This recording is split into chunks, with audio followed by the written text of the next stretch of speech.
সরবিফোলিয়াম tree. এই গাছের জন্মস্থান কোথায় তার কোনো সঠিক তথ্য জানা যায়নি, তবে আমেরিকা, ইউরোপের বিভিন্ন দেশে বিভিন্ন সময়ে এই গাছটিকে দেখা গেছে। একদা এই গাছ গ্রিস ও তুরস্ক হয়ে এশিয়ায় প্রবেশ করে।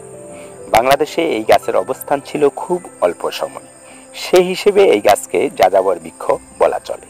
বাংলায় এর কোনো নামকরণ করা হয়নি। এই গাছকে ইরানি ভাষায় সুরিনজানে গুল নামে ভারত উপমহাদেশে ডাকা হতো। সরবিফোলিয়াম বাংলাদেশের কেতাদুরস্ত একটি গাছ। বর্তমানে চীন, রাশিয়া সহ এশিয়ার পূর্ব অঞ্চলে কিছু কিছু মন্দিরে পবিত্র বৃক্ষ হিসাবে লাগানো হয়।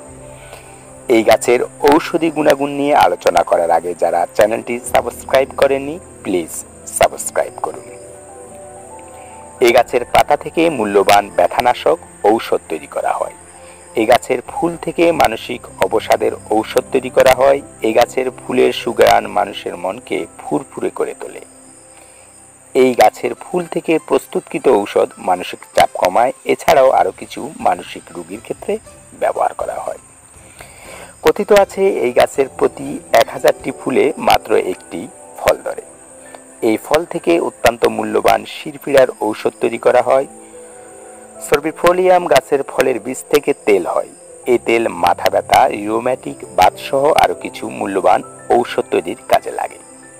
ভিডিওটি শেষ পর্যন্ত দেখার জন্য ধন্যবাদ জানিয়ে সকলের সুস্থ সুন্দর জীবন কামনা করে আজকের ভিডিও এখানে শেষ করছি। আল্লাহ হাফেজ।